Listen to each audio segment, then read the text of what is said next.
படம் எனக்கு மொதல் படம். இந்த படத்துக்கு ஒரு ஆரம்ப புள்ளியாக இருக்கிற ஊடக நண்பர்களுக்கு முதற்கண் நன்றி, வணக்கங்கள். இதை அடுத்து ப்ரொடியூசர் சார் என்னோட நிறைய ஒர்க் பண்ணியிருக்கேன் அவரோட, நிறைய ஷார்ட் ஃபிலிம்ஸ், டாக்குமெண்ட்ரிஸ், ஜிங்கல்ஸ் நிறைய ஒர்க் பண்ணியிருக்கேன் அவரோட.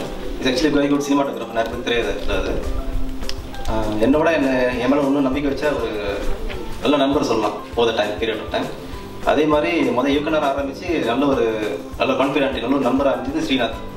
அவரோட ஒரு பொறுமையான டைரக்டர்ஸ் இனிமேல் கிடைப்பாரது இல்லை. இன்ஃபேக்ட் 2 பேரும் பார்த்தீங்கன்னா எனக்கு ரொம்ப ஃப்ரீடம் கொடுத்தாங்க. இனிமேல் படம் செஞ்சால் கூட அந்த அளவுக்கு ஃப்ரீடமும் கிரியேட்டிவிட்டி கிடைக்குமா தெரியாது எனக்கு. கொடுத்து வச்சிருக்கேன் நான் ஃப்ரெண்டாருக்கு எப்படா தேங்க்ஸ் சொல்லி ஆகணும் 2 பேரும் எனக்கு பேசலாம் பரவாயில்ல. இது மேலே பார்த்தீங்கன்னா டெஃபினட்டாக நம்மளோட மேஸ்ட்ரோ பிஆர் மிஸ்டர் சூரியச்சந்திரா சார், அவர் தான் நிறைய கைட் பண்ணார். நமக்கு ஒரு முதுகெலும்பாக இருந்தார். எப்போ நம்ம டவுன் ஆகிறோம் அப்போலாம் தட்டி போடுவார். பாதி கட்டுனாக்கா நம்ம சேர்ந்துட வேண்டியதான், அது ஒன்றும் கேள்வி கேட்க வேண்டியதில்லை. Simple as it is.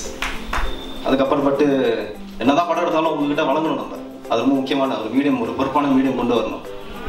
நம்மளோட ரொம்ப ஜாஸ்தி நம்பிக்கை வச்சு நம்ம அப்படி படத்தை பண்ணணும் அப்படி நம்ப வச்ச மாய் சார், ஆரா சினிமாஸ் மாய் சார். ஸோ அந்த அளவுக்கு ரொம்ப நன்றி கடன் கொடுத்துருக்கேன். எத்தனை படங்கள் பண்ணாலும் சரி பண்ணாட்டியும் சரி, இது வந்து வாழ்நாள் முழுவதும் மறக்க முடியாத சில நபர்கள் வாழ்க்கையில் எனக்கு. அது மீதான நண்பர்கள் வேறு. இந்த தருணத்தில் டெஃபினட்டாக வந்து ஏஆர் ரத்னம் சார், வெங்கட்ராவ் சார், அவங்களுக்கு வணக்கங்கள், நன்றி வந்ததுக்கு. மேற்கொண்டு படத்துக்கு வெற்றியோ தோல்வியோ நல்ல ஒரு எக்ஸ்பீரியன்ஸ். இது வந்து எவ்வளோ பணம் கொடுத்தாலும் கிடைக்காத விஷயம் எனக்கு. இதோட வந்து தேங்க் பண்ணுற வேண்டியது என்னோடய family, my wife, my kid and of course அம்மா. உங்களோட ஆதரவு வேணும், உங்கள் ஆசைக்கு ரொம்ப தேவைப்படுது எனக்கு. மிகவும் நன்றி.